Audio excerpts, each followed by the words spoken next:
నమస్తే, welcome to story board. యుద్ధానికి నీతి లేదు. యుద్ధంలో ఎలా గెలిచాము అనేది ముఖ్యం కాదు, ఎలాగైనా గెలవడమే ప్రధానం. ఇప్పుడు ఇదే ఫార్ములాను అమలు చేస్తున్నారు మోడీ, అమిత్ షా. కొన్ని నెలల క్రితం పార్లమెంట్లో డీలిమిటేషన్, మహిళా బిల్లుల్ని గట్టెక్కించలేకపోయిన ఈ బీజేపీ ద్వయం ఇప్పుడు రాజకీయ విస్తరణ వ్యూహంతో రెడీ అవుతున్నారు.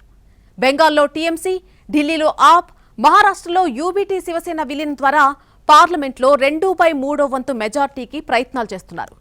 ఉభయ సభల్లో ఎంపీల బలం పెంచుకుంటున్నటువంటి కాషాయ పార్టీ కావాల్సిన సంఖ్యకు అడుగు దూరంలో మాత్రమే ఉంది. బెంగాల్లో తృణమూల్ చీలిక, మహారాష్ట్రలో శివసేన తిరుగుబాటు, ఈ రాజకీయ మార్పులు ఎన్డీఏను రాజ్యాంగ సవరణ బిల్లు ఆమోదానికి కావాల్సిన మెజార్టీకి చేరుస్తాయా? Delimitation, one nation one election బిల్లులకు మార్గం సుగమమవుతుందా అనే చర్చ దేశ రాజకీయాల్ని ప్రస్తుతం వేడెక్కిస్తోంది. లోక్సభలో రాజ్యాంగ సవరణ బిల్లులను ఆమోదించేందుకు అవసరమైన 200 మెజారిటీకి ఎన్డీఏ కూటమి మరింత చేరువవుతున్నట్లు రాజకీయ వర్గాల్లో చర్చ జరుగుతోంది. పశ్చిమ బెంగాల్లో మమతా బెనర్జీ నేతృత్వంలోని తృణమూల్ కాంగ్రెస్లో చీలిక, మహారాష్ట్రలో ఉద్దవ్ ఠాక్రే శివసేనలో తిరుగుబాటు సంకేతాలు ఎన్డీఏకి అనుకూలంగా మారుతున్నాయి. తృణమూల్ కాంగ్రెస్కు చెందిన దాదాపు 20 మంది ఎంపీలు ప్రత్యేక గ్రూపుగా ఏర్పడి ఎన్డీఏకు మద్దతు ప్రకటించే దిశగా అడుగులు వేయడం అధికార కూటమికి పెద్ద ఊరటనిచ్చింది. వీరికి తోడుగా ఇప్పుడు ఉద్దవ్ ఠాక్రే శివసేన ఎంపీలు కూడా ఎన్డీఏకు మద్దతుగా నిలిచే అవకాశం కనిపిస్తోంది. ఇప్పటికే వీరు తమను ప్రత్యేక వర్గంగా గుర్తించాలని స్పీకర్కు లేఖ ఇచ్చారని ప్రచారం జరుగుతోంది. పనిలో పనిగా శరద్ పవార్ ఎన్సీపీ, నవీన్ పట్నాయక్ బీజేడీని కూడా విలీనం చేసుకునే దిశగా బీజేపీ వేగంగా పావులు కదుపుతోంది. నరేంద్ర మోడీకి తప్పకుండా ఈ ఉమెన్స్ బిల్లు, డీలిమిటేషను, పార్లమెంటుని 800 ఎంపీలు చేయాలి, ఆయన అనుకున్న జరగాలని ఆయన తీరు దేశం అందరికీ తెలుసు. మొన్న బిల్లు ఇంట్రడ్యూస్ చేసినప్పుడు ఏదో డీలిమిటేషన్తో పాటు ఉమెన్స్ బిల్ పెడితే అందరూ లొంగిపోతారనుకుంటే అప్పుడు అపోజిషన్ లొంగలేదు. కానీ ఇప్పుడు అవకాశం ఎక్కడ వచ్చిందంటే, ఎప్పుడైతే తమిళనాడులో, బెంగాల్లో అక్కడ డిఎంకే స్టాలిన్, ఇక్కడ బెంగాల్లో మమతా బెనర్జీ ఓడిపోయారో మొత్తం అపోజిషన్కి మొరాల్ తగ్గిపోయింది, వాళ్ళ కరేజ్ తగ్గిపోయింది. అప్పుడు అక్కడ ఉన్న వాళ్ళు బెంగాల్లో ఉదాహరణగా వాళ్ళు రిబెల్ చేశారు, ఎమ్మెల్యేలు, ఎంపీలు. అవకాశం వచ్చింది, అది బీజేపీ తీసుకుంటుందంటే అలాగే కనపడుతుంది. దాంతోపాటు మహారాష్ట్రలో కూడా శివసేన ఎంపీ 9 ఉన్నారు. మనకు ఫ్యూచర్ ఏం లేదు ఉద్దవ్ ఠాక్రే, వాళ్ళు బయటకు వస్తున్నారు. ఇంకా ముందరికి వెళ్తే అఖిలేష్ యాదవ్ పరిస్థితి ఏంటి? 36-37 ఎంపీలు ఉన్నారు, వాళ్ళు కూడా చీలిపోతారా? ఆ ప్రశ్నలు కూడా వస్తున్నాయి. ఏప్రిల్లో మహిళా రిజర్వేషన్ ప్యాకేజ్లో భాగంగా వచ్చిన డీలిమిటేషన్కు సంబంధించిన రాజ్యాంగ సవరణ బిల్లు లోక్సభలో 54 ఓట్ల తేడాతో ఆమోదం పొందలేదు.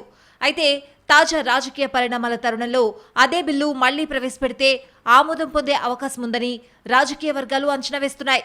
ప్రస్తుతం లోక్సభలో బలాబలాలు చూస్తే మొత్తం సభ్యుల సంఖ్య 543గా ఉంది. 3 సీట్లు ఖాళీగా ఉన్నాయి. అంటే ప్రస్తుత సభ్యుల సంఖ్య 540 మాత్రమే. 2/3 మెజారిటీ అంటే 360 మంది మద్దతు కావాలి. ఎన్డీఏకు ప్రస్తుతం 318 మంది సభ్యులున్నారు. ప్రతిపక్షానికి 184 మంది సభ్యుల బలముంది. ఇతరులు 38 మంది ఉన్నారు. బడ్జెట్ సమావేశాల్లో మహిళా రిజర్వేషన్, రాజ్యాంగ సవరణ బిల్లుల ఓటింగ్ సమయంలో 528 మంది సభ్యులు హాజరయ్యారు. అప్పుడు బిల్లు ఆమోదానికి 352 ఓట్లు అవసరమయ్యాయి. ఎన్డీఏకు అనుకూలంగా 298 ఓట్లు మాత్రమే రావడంతో 54 ఓట్ల తేడాతో బిల్లు ఆగిపోయింది. కానీ అప్పటికి ఇప్పటికీ పరిస్థితులు మారిపోయాయి. ప్రస్తుతం టీఎంసీ రెబల్ ఎంపీలు 20 మంది, ఉద్దవ్ ఠాక్రే శివసేన ఎంపీలు 6 కలిపి ఎన్డీఏ ఖాతాలోకి 26 ఓట్లు అదనంగా వస్తాయని అంచనా. అప్పుడు లోక్సభలో ఎన్డీఏ బలం 318 నుంచి 344కు పెరుగుతుంది. స్టాలిన్ నేతృత్వంలోని డీఎంకే కాంగ్రెస్తో విభేదాల తరుణంలో ఇండీ కూటమికి దూరమైంది. ఇప్పటికే బీజేపీ డీఎంకేను ఎన్డీఏలోకి ఆహ్వానించిందనే ప్రచారం జరుగుతోంది. డీఎంకే ఎన్డీఏలో చేరకపోయినా లోక్సభలో ఎన్డీఏకు జై కొడితే ఆ పార్టీకి చెందిన 22 మంది ఎంపీల బలం కూడా జత కలుస్తుంది. అప్పుడు ఎన్డీఏ బలం ఏకంగా 344 నుంచి 366కు పెరుగుతుంది. ఇప్పటికే ఈ మేరకు స్టాలిన్ నుంచి హామీ ఉందని కూడా బీజేపీ వ్యూహాత్మకంగా ప్రచారం చేసుకుంటోంది. సరే, ఇక్కడి వరకు లోక్సభలో పరిస్థితి ఓకే, కానీ కీలకమైన రాజ్యసభ సంగతేంటి అనే ప్రశ్న వస్తోంది. రాజ్యసభలో 200 మెజారిటీకి 164 మంది సభ్యుల మద్దతు అవసరం. ప్రస్తుతం ఎన్డీఏ దగ్గర 150 మంది సభ్యులున్నారు. ఇక్కడ కూడా డీఎంకేకు చెందిన 8 మంది సభ్యులు మద్దతు లభిస్తే సంఖ్య 158కు చేరుతుంది. అప్పుడు మరో 6 సభ్యుల మద్దతు అవసరమవుతుంది. అయితే వచ్చే సెషన్లో మహిళా డీలిమిటేషన్ బిల్లులు వచ్చే సమయానికి ఏదో రకంగా ఈ బలం సమకూర్చుకోవచ్చనేది బీజేపీ ఆలోచనగా ఉంది. పైగా ఒకసారి బిల్లులు లోక్సభ ఆమోదం పొందితే రాజ్యసభలో అనుకోని విధంగా మద్దతు లభిస్తుందనే లెక్కలు కూడా లేకపోలేదు. ఈ సంఖ్యాబలం సమీకరణాలు నిజమైతే మహిళా రిజర్వేషన్ అమలు కోసం అవసరమైన డీలిమిటేషన్ బిల్లు రాబోయే వర్షాకాల సమావేశాల్లోనే మళ్లీ ప్రవేశపెట్టే అవకాశం ఉందని రాజకీయ విశ్లేషకులు భావిస్తున్నారు. అంతేకాకుండా ఒకే దేశం ఒకే ఎన్నిక బిల్లును కూడా కేంద్రం ముందుకు తీసుకురావచ్చనే చర్చ జరుగుతోంది. మొత్తంగా దేశ రాజకీయాల్లో భారీ మార్పుల దిశగా బీజేపీ తన రాజకీయ విస్తరణ వాదానికి పదును పెడుతోంది. ముందుగా బలహీనంగా ఉన్న అంతర్గత సమస్యలతో అల్లాడుతున్న ప్రాంతీయ పార్టీల్ని గుర్తిస్తోన్న బీజేపీ వాటి ముందు 3 ఆప్షన్లు పెడుతోందని రాజకీయ వర్గాలు చెప్తున్నాయి. సరేనంటే విలీనానికే మొదటి ప్రాధాన్యత, కాదంటే ఎన్డీఏలో చేరమని ఆఫర్ ఇస్తున్నారు. అది కుదరకపోతే అంశాల వారీ మద్దతును, షరతులతో కూడిన మద్దతును చెప్పి పార్లమెంట్లో కీలక బిల్లులు ప్రవేశపెట్టినప్పుడు ఎన్డీఏకు బాసటగా నిలబడాలని కోరుతున్నారు. ఈ వ్యూహంతో ఒక్కసారి బీజేపీ టచ్లోకి వెళ్లిన ఏ పార్టీ అయినా ఏదో రకంగా పార్లమెంట్లో ఎన్డీఏకు మద్దతుగా నిలవక తప్పని పరిస్థితి కనిపిస్తోంది. ప్రస్తుతానికి బెంగాల్లో తృణమూల్, మహారాష్ట్రలో ఉద్దవ్ ఠాక్రే, శివసేన ఎంపీల మద్దతు ఖాయమైనట్టే. వీళ్లు కాకుండా శరద్ పవార్ ఎన్సీపీ, నవీన్ పట్నాయక్ బీజేడీ, అఖిలేష్ సమాజ్వాదీ లాంటి పార్టీల నుంచి కూడా మద్దతు కూడగట్టే ప్రయత్నాలు ముమ్మరంగా జరుగుతున్నాయి. చివరకు 1-2 సీట్లున్న చిన్న చితక పార్టీలను కూడా వదలకుండా కమలనాథులు చుట్టేస్తున్నారని చర్చ జరుగుతోంది. ఆ మాటకొస్తే ఇండిపెండెంట్ల మద్దతు కోసం కూడా గట్టి ప్రయత్నాలు చేస్తున్నారు. ఎందుకంటే ఇప్పటికే ఓ విడత పార్లమెంట్లో భంగపాటు ఎదురైంది. మరోసారి అలాంటి పరిస్థితి రాకూడదనే పట్టుదలతో మోడీ, అమిత్ షా కనిపిస్తున్నారు. రాజకీయంగా దూకుడు మీదున్న బీజేపీ ఎవ్వరి ఊహకు అందని సమీకరణాలను కూడా తెరపైకి తెస్తోంది. అసలు కొన్ని ప్రయత్నాలు విజయవంతమవుతాయా లేదా అనే సంగతి పక్కన పెడితే ఆ ప్రచారమే ఆసక్తిని రేకెత్తిస్తుంది అనడంలో సందేహమే లేదు. మొన్నటిదాకా Tripura party Nationalist citizens party of India గురించి పెద్దగా ఎవ్వరికీ తెలీదు. కానీ రాత్రికి రాత్రే ఈ చిన్న పార్టీ తలరాత మారిపోయింది. పట్టుమని 75 రూపాయల బ్యాంక్ బ్యాలెన్స్ ఉన్న పార్టీ ఇప్పుడు లోక్సభలో 5వ అతిపెద్ద పార్టీగా అవతరించింది. 2023 త్రిపుర ఎన్నికల్లో ఎన్సీపీఐకి కేవలం 822 ఓట్లు మాత్రమే వచ్చాయి. పైగా 7 నామినేషన్లలో 4 తిరస్కరణకు గురయ్యాయి.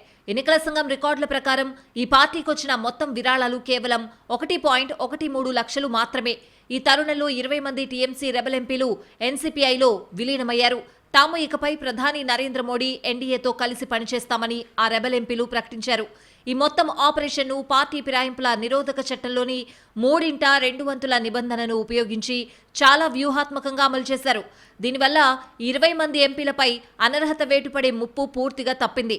మమతా బెనర్జీ, ఆమె మేనల్లుడు అభిషేక్ బెనర్జీలు పదే విసిరిన సవాళ్లకు ధీటైన బదులుగా బీజేపీ ఈ ఆపరేషన్ను అత్యంత చాకచక్యంగా పూర్తి చేసింది. రాబోయే పార్లమెంట్ వర్షాకాల సమావేశాలు చాలా వాడివేడిగా సాగనున్నాయనడంలో సందేహం లేదు.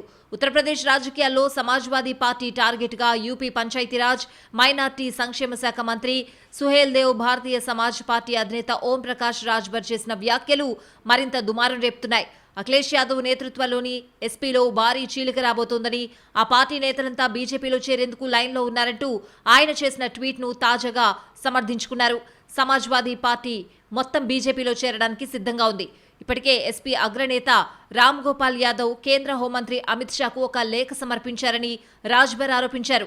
యూపీని కుదిపేసిన మైనింగ్ స్కామ్, గోమతి నదీ తీర అభివృద్ధి కుంభకోణాల వెనుక ఉన్న అసలు సూత్రధారి ఎవరో ఉత్తరప్రదేశ్లోని ప్రతి ఒక్కరికి తెలుసని, చట్టం ఉచ్చు బిగుసుకుంటూ ఉండడంతోనే ఎస్పీ నేతల్లో ఆందోళన మొదలైందని, అందుకే వారు బీజేపీ వైపు చూస్తున్నారని రాజ్భర్ చెప్తున్నారు.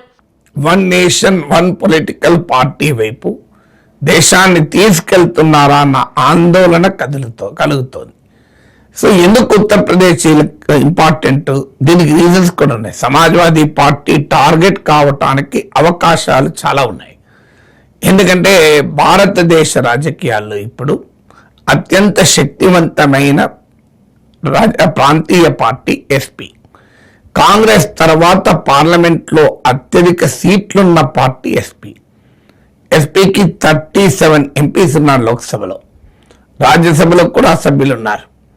సో దేశంలో అతిపెద్ద రాష్ట్రమైన యూపీలో అత్యంత శక్తివంతమైన అపోజిషన్ పార్టీ. ప్రస్తుతం బీజేపీ నేతృత్వంలోని ఎన్డీఏ కూటమిలో ఉన్న 63 ఏళ్ల రాజ్భర్కు గతంలో సమాజ్వాదీ పార్టీతో మంచి సంబంధాలుండేవి. గత 2022 యూపీ అసెంబ్లీ ఎన్నికల్లో రాజ్భర్ నేతృత్వంలోని సుహేల్ దేవ్ భారతీయ సమాజ్ పార్టీ, అఖిలేష్ యాదవ్కు చెందిన ఎస్పీతో పొత్తు పెట్టుకుని బరిలోకి దిగింది. ఆ ఎన్నికల్లో 19 స్థానాల్లో పోటీ చేసిన రాజ్బర్ పార్టీ 6 సీట్లలో విజయం సాధించింది. అయితే ఫలితాలు వచ్చిన కొద్ది నెలలకే అఖిలేష్తో విభేదాల కారణంగా సంబంధాలు తెంచుకున్న రాజ్బర్ ఆ తర్వాత తిరిగి ఎన్డీఏ గూటికి చేరి ప్రస్తుతం మంత్రిగా కొనసాగుతున్నారు. ఈ తరుణంలో పాత మిత్రుడిపై ఆయన చేస్తున్న వ్యాఖ్యలు యూపీ రాజకీయాన్ని షేక్ చేస్తున్నాయి. ఇక కొన్ని నెలల క్రితం రాజ్యసభలో ఆప్ ఎంపీల విలీనం కూడా బీజేపీ రాజకీయ విస్తరణవాద ఫలితమేనని ప్రత్యేకంగా చెప్పనక్కర్లేదు. తద్వారా కేవలం లోక్సభలోనే కాదు రాజ్యసభలో కూడా విలీనాలు చేయించడం సాధ్యమేనని బీజేపీ నిరూపించింది. యువకుడు తెలివైన వాడని రాఘవ్ చద్దాను రాజ్యసభకు పంపారు కేజ్రీవాల్. చిన్నవాడైన పెద్దల సభలో ఆప్ బాధ్యతలను చద్దా భుజాలపై ఉంచారు. బాస్ నమ్మకాన్ని వమ్ము చేయనట్లుగానే అనతి కాలంలోనే ఎదిగాడు చద్దా. వివిధ అంశాలపై విభిన్న కోణంలో ప్రసంగాలిస్తూ కామన్ మ్యాన్ సమస్యలను ప్రస్తావిస్తూ దేశం దృష్టిని ఆకట్టుకున్నారు. రాఘవ్ చద్దా కామనర్ వాయిస్ వినిపించడం వరకు ఓకే, కానీ పార్టీ లైన్ మర్చిపోవడం, పార్టీపై వస్తున్న అలిగేషన్స్ గురించి మాట్లాడకపోవడం ఆ పార్టీ చీఫ్ కేజ్రీవాల్ కు ఆగ్రహం తెప్పించింది. లిక్కర్ కేసుపై మాట్లాడకపోవడం, కేజ్రీవాల్ నిర్దోషి అని తేలినా సరిగ్గా స్పందించకపోవడం పార్టీ ఆగ్రహానికి కారణమైంది. ఆప్లో ఉంటూ బీజేపీకి కోవర్టుగా పనిచేస్తున్నారని, సొంత ఎజెండాతో ముందుకు వెళ్తున్నారనే విమర్శలు వచ్చాయి. ఈ క్రమంలో కేజ్రీవాల్ కు చద్దాకు మధ్య దూరం కూడా పెరిగిపోయింది. పార్టీ అభివృద్ధిని కాదని సొంత ఎజెండాను అమలు చేస్తున్న చద్దాను రాజ్యసభ బాధ్యతల నుంచి తప్పించారు.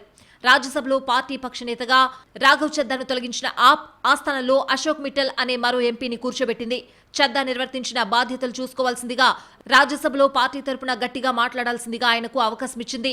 చద్దా పోతేనేమి, నా నమ్మిన బంటూ అశోక్ మిట్టల్ ఉన్నాడుగా అనుకున్న కేజ్రీవాల్ కు చద్దా ఇచ్చిన షాక్ ను మించి ఇచ్చేశాడు ఈ మిట్టల్. రాజ్యసభలో ఆప్ను బీజేపీలో విలీనం చేస్తున్నట్లు ఏప్రిల్ 24న రాఘవ్ చద్దా ప్రకటించారు. చివరకు 10 మంది సభ్యులున్న ఆప్ నుంచి 7 అంటే 2/3 సభ్యులు బీజేపీలో విలీనమయ్యారు. అంటే పార్టీ విలీనమైనట్లే. ఆశ్చర్యకరంగా రాఘవ్ చద్దా స్థానంలో బాధ్యతలు తీసుకున్న అశోక్ మిట్టల్ ఆ లిస్టులో ఉండడం కేజ్రీవాల్ కు ఊహించని ఎదురుదెబ్బ. రాజ్యసభలో ఆప్ నేత మారినా విలీన తేదీ మాత్రం మారకపోవడం రాజకీయ వర్గాల్ని ఆశ్చర్యపరిచింది. ఇక్కడ కీలక బిల్లులనే కాదు, మొన్నటి సార్వత్రిక ఎన్నికల్లో సింగిల్ గా మ్యాజిక్ ఫిగర్ చేరలేకపోవడంతో బీజేపీ అప్రమత్తమవుతూనే ఉంది. ఎంత మిత్రుల బలంతో ప్రభుత్వం నడిచినా ఎప్పుడోసారి ఎవరో ఒకరు తోకజాడించే అవకాశం ఉందని అంచనా వేస్తోంది. అందుకే ఎవరికీ అవకాశం ఇవ్వకుండా ఎన్డీఏ బలాన్ని మరింత పెంచుకునే దిశగా ప్రయత్నాలు ఎప్పుడూ ఆపలేదు. అందుకే అక్కడ అసెంబ్లీ ఎన్నికలు జరిగినా అక్కడ వీలైతే గెలవడం, లేదంటే ఏదో ఒక పార్టీని తమ వైపు ఆకర్షించడమే పనిగా పెట్టుకుంది. అలాగే రాజ్యసభ ఎన్నికలు ఎక్కడ జరిగినా వీలైనన్ని సీట్లు గెలుచుకోవడమే లక్ష్యంగా పనిచేస్తోంది. కాకపోతే ఇప్పుడు టీఎంసీలో తిరుగుబాటు తర్వాత ఈ వ్యవహారం ఎక్కువగా హైలైట్ అయింది. కానీ కాస్త జాగ్రత్తగా పరిశీలిస్తే గత 2 ఏళ్లుగా ఇదే వ్యూహాన్ని బీజేపీ చాప కింద నీరులా అమలు చేస్తున్న విషయం తేటతెల్లమవుతుంది. ఈ వ్యూహాన్ని గమనించే ఎన్డీఏ మిత్రపక్షాలు కూడా తల ఎగరేయకుండా తమ విధేయతను చాటుకుంటున్నాయి అనేది కాషాయ పార్టీ లెక్కగా ఉంది. ఏమాత్రం తేడా వచ్చినా బీజేపీకి మద్దతు ఉపసంహరిస్తామని గతంలో కొందరు మిత్రులు చేసిన అంతర్గత వ్యాఖ్యల్ని బీజేపీ అంత తేలికగా మర్చిపోలేదనే విషయం ఎప్పటికప్పుడు స్పష్టమవుతూనే ఉంది. రాజకీయాల్లో శాశ్వత మిత్రులు, శాశ్వత శత్రువులు ఎవరూ ఉండబోరని బీజేపీ మరోసారి నిరూపిస్తోంది. అవసరానికి బద్ధశత్రువుకి స్నేహహస్తం అందించడానికి కూడా వెనకాడలేదు. పనిలో పనిగా ప్రతిపక్ష ప్రభుత్వాల్ని కూల్చైనా లక్ష్యాన్ని చేరుకోవాలనే ఉద్దేశంతో కనిపిస్తోంది బీజేపీ. జాతీయ రాజకీయాల్లో ఎప్పుడూ శాశ్వత శత్రువులు, శాశ్వత మిత్రులు ఉండరు అనే మాటకు తగ్గట్లే ప్రస్తుతం తమిళనాడు రాజకీయాలు మారుతున్నాయి. ఎన్నికల ఫలితాల తరువాత కాంగ్రెస్ కనీసం మాట మాత్రం కూడా చెప్పకుండా విజయ్ టీవీకేతో కలిసిపోయింది. ఇది స్టాలిన్ను బాధించింది. అందుకే కాంగ్రెస్ వెన్నుపోటు పొడిచిందని ఆరోపణలు చేస్తూ వస్తున్నారు. తాము ఇండి కూటమిలో లేమని కూడా ప్రకటించారు. అందుకే ఇప్పుడు ఆయన కోసం ఎన్డీఏ ఎదురు చూస్తోంది. పార్లమెంట్లో 3/2 మెజారిటీని సాధించే లక్ష్యంతో బీజేపీ పావులు కదుపుతోంది. అందులో భాగంగానే తమిళనాడు ముఖ్యమంత్రి ఎంకే స్టాలిన్ నేతృత్వంలోని డీఎంకేని ఎన్డీఏ కూటమిలోకి ఆహ్వానించేందుకు చర్చలు జరుగుతున్నాయని తమిళనాడులో విస్తృత ప్రచారం జరుగుతోంది. ముఖ్యంగా కాంగ్రెస్ డీఎంకే మధ్య దశాబ్దాల కాలంగా ఉన్న స్నేహం విడిపోవడం ఈ ఊహాగానాలకు బలాన్నిస్తోంది. ఒకవేళ డీఎంకే తన ఎంపీలతో ఎన్డీఏలోకి వస్తే బీజేపీకి అప్రతిహతమైన బలం చేకూరుతుంది. ఇదే జరిగితే దక్షిణాదిలో బీజేపీకి ఒక బలమైన మిత్రపక్షం దొరికినట్లవుతుంది. అయితే ఈ ప్రచారాన్ని కొందరు తోసిపుచ్చుతున్నారు. ద్రవిడ సిద్ధాంతాన్ని నమ్ముకున్న డీఎంకే హిందుత్వవాదాన్ని వినిపించే బీజేపీతో కలవడం ఆత్మహత్య సదృశ్యమే అవుతుందని వారు భావిస్తున్నారు. ముఖ్యంగా సనాతన ధర్మం వంటి అంశాలపై ఉదయనిధి స్టాలిన్ చేసిన వ్యాఖ్యలతో ఈ 2 పార్టీల కలయిక అసాధ్యమని కొందరి వాదన. కానీ రాజకీయాల్లో అధికారం కోసం భావజాలాలను పక్కన పెట్టడం కొత్తవి కాదని, గతంలో కరుణానిధి కూడా వాజ్పేయి ప్రభుత్వంలో భాగస్వామిగా ఉన్న విషయాన్ని మరికొందరు గుర్తు చేస్తున్నారు. ప్రస్తుతానికి ఇవన్నీ ఊహాగానాలే అయినప్పటికీ ఢిల్లీలో జరుగుతున్న అంతర్గత చర్చలు మాత్రం ఏదో పెద్ద మార్పు రాబోతోందని సూచిస్తున్నాయి. ఒకవేళ స్టాలిన్ నిజంగానే ఎన్డీఏ గూటికి చేరితే అది దేశ రాజకీయ చరిత్రలోనే ఒక పెద్ద పవర్ షిఫ్ట్ అవుతుంది. ఇది కాంగ్రెస్ ను ఒంటరిని చేయడమే కాకుండా బీజేపీకి దేశవ్యాప్తంగా తిరుగులేని అధికారాన్ని కట్టబెడుతుందని అనుకోవచ్చు. ఒకవేళ ఇలా కాకుండా పార్లమెంట్లో కాంగ్రెస్ కు షాక్ ఇస్తామన్న స్టాలిన్ గత ప్రకటన ప్రకారం ఇప్పుడు బీజేపీకి పార్లమెంట్లో డీఎంకే మద్దతిచ్చినా చాలు, కాగల కార్యం గంధర్వులే పూర్తి చేస్తారు. ఇప్పటికీ ఢిల్లీలో అధికారం కోల్పోయిన ఆప్కు ఇప్పుడు పంజాబ్లోనూ షాక్ తప్పేలా లేదు. ప్రస్తుతం పంజాబ్లో ఆమ్ ఆద్మీ పార్టీ ప్రభుత్వం గడ్డు కాలాన్ని ఎదుర్కొంటోంది. రాజ్యసభ ఎంపీలు ఇప్పటికే బీజేపీలో చేరిపోయారు. ఇప్పుడు పంజాబ్లోని భగవంత్ మాన్ ప్రభుత్వం కూడా కూలిపోయే ప్రమాదంలో ఉందనే సంకేతాలు వెలువడుతున్నాయి. ఇప్పటికే అకల్ తఖ్త్ భగవంత్ మాన్ పై గురుద్రోహి ముద్ర వేసింది. ఇదే అదునుగా ఆయన్ను గద్దె దించేందుకు, అవసరమైతే పార్టీలో చీలిక తెచ్చేందుకు ఆయన వ్యతిరేక వర్గం ప్రయత్నిస్తోంది. గతంలోనూ రాఘవ్ చద్దా నిష్క్రమణ తర్వాత పంజాబ్కు చెందిన మెజారిటీ ఎమ్మెల్యేలు బీజేపీతో టచ్లో ఉన్నారని వార్తలొచ్చాయి. పంజాబ్ ఎన్నికల్లో ఆప్ ఘన విజయం సాధించడంలో కీలక పాత్ర పోషించిన రాఘవ్ చద్దా బీజేపీలో చేరడం కేవలం వ్యక్తిగత మార్పు మాత్రమే కాదు, అది పంజాబ్ ప్రభుత్వ స్థిరత్వానికి గండంగా మారింది. పంజాబ్లోని 92 మంది ఆప్ ఎమ్మెల్యేలపై చద్దాకు పట్టుంది. ఆయన వెళ్లిన వెంటనే మంత్రులు, ఎమ్మెల్యేల మధ్య అసంతృప్తి జ్వాలలు ఎగిసిపడుతున్నాయి. చద్దా నిష్క్రమణ పంజాబ్ ఆప్ యూనిట్లో భారీ చీలికకు నాంది పలుకుతుందని రాజకీయ విశ్లేషకులు భావిస్తున్నారు. సుమారు 30 నుండి 40 మంది ఎమ్మెల్యేలు ఇప్పటికే బీజేపీ జాతీయ నాయకత్వంతో మంతనాలు జరుపుతున్నారని పంజాబ్ రాజకీయ వర్గాల్లో ప్రచారం జరుగుతోంది. ముఖ్యమంత్రి భగవంత్ మాన్ శైలిపై అసంతృప్తిగా ఉన్న వర్గం చద్దా నాయకత్వంలో కొత్త ప్రయాణానికి సిద్ధమవుతోందని సమాచారం. గతంలో కర్ణాటక, మధ్యప్రదేశ్, మహారాష్ట్రలో ప్రభుత్వాలను కూల్చిన ఆపరేషన్ లోటస్ తరహా వ్యూహం ఇప్పుడు పంజాబ్లో అమలు కాబోతోందా అన్న అనుమానాలు బలపడుతున్నాయి. గతంలోనూ పంజాబ్ ఆప్ ఎమ్మెల్యేలను కొనుగోలు చేసేందుకు బీజేపీ 25 కోట్లు ఆఫర్ చేసిందని భగవంత్ మాన్ ఆరోపించిన సందర్భాలున్నాయి. అయితే అప్పట్లో ఆప్ తన క్యాడర్ను కాపాడుకోగలిగింది. కానీ ప్రస్తుత పరిస్థితి భిన్నంగా ఉంది. ఒకవేళ 3/2 మంది ఎమ్మెల్యేలు చీలిపోతే పార్టీ ఫిరాయింపుల చట్టం వర్తించదు. అదే జరిగితే పంజాబ్లో భగవంత్ మాన్ ప్రభుత్వం మైనార్టీలో పడిపోవడం ఖాయం. ప్రస్తుతానికి పంజాబ్ ఆప్ నాయకత్వం అంతా సవ్యంగానే ఉందని చెప్తున్నప్పటికీ తెర వెనుక జరుగుతున్న పరిణామాలు మాత్రం ఆందోళనకరంగా ఉన్నాయి. రాబోయే కొద్ది రోజులు పంజాబ్ రాజకీయాల్లో అత్యంత కీలకంగా మారనున్నాయి. త్వరలో ఎన్నికలు జరగబోతున్న పంజాబ్లో రాజకీయం ముందే వేడెక్కిన విషయం స్పష్టంగా కనిపిస్తోంది. సరిగ్గా ఎన్నికల ముంగిట్లో సీఎం మాన్ వివాదాల్లో కూరుకుపోవడం యాదృశ్చికం కాదని, దీని వెనుక బీజేపీ రాజకీయ కుట్ర ఉందని ఇప్పటికే ఆప్ ఆరోపిస్తోంది. ఏ తర్వాత రాష్ట్రం ఏదైనా తమ రాజకీయ విస్తరణ వ్యూహాన్ని ఆపేది లేదని బీజేపీ చెప్పకనే చెప్తోంది. ఓ రాష్ట్రం తర్వాత మరో రాష్ట్రంలో కాషాయ పార్టీ చేస్తున్న ఆపరేషన్లు రాజకీయ వర్గాల్లో కలకలం రేపుతున్నాయి. బీజేపీ ప్రాంతీయ పార్టీల్ని మింగేయడానికి కంకణం కట్టుకుందనే విమర్శలు వెల్లువెత్తుతున్నాయి. కానీ వీటన్నింటినీ కమలనాథులు కొట్టిపారేస్తున్నారు. ఏ రంగంలో అయినా బలవంతుడే రాజ్యం చేయడం సహజమే అంటోంది ఆ పార్టీ. అందుకు తగ్గట్టుగానే ఎప్పటికప్పుడు మత రాజకీయ బలం పెంచుకునే ప్రయత్నం చేస్తున్నామని, అది తప్పెలా అవుతుందనే వాదన వినిపిస్తోంది. ఆ మాటకొస్తే చీలిక రావడానికి వీలు కల్పిస్తున్న పార్టీలనే బీజేపీ ఎంచుకుంటోందని, అధికారం కోల్పోయినా ఒక్కతాటిపై బలంగా ఉన్న పార్టీలు కాషాయ పార్టీ ట్రాప్ కు చిక్కడం లేదనే విశ్లేషణలు కూడా లేకపోలేదు. ఏదేమైనా బీజేపీ రాజకీయ లక్ష్యం స్పష్టంగా ఉంది. అందుకోసం దూకుడైన వ్యూహ రచన చేస్తోంది. వీలైనంత మంది ఎంపీల బలం కూడగట్టడం ఎందుకైనా మంచిదనే ధోరణితో బీజేపీ కనిపిస్తోంది. అందుకోసం తమ పాలనలో ఉన్న రాష్ట్రాల సీఎంలు అత్యంత క్రియాశీలకంగా ఉండే ఎంపీల్ని ఉపయోగించుకుంటోంది. అవసరమైనప్పుడు అగ్రనేతలు రంగంలోకి దిగి ఈ వ్యూహానికి మరింత బలం చేకూరుస్తున్నారు.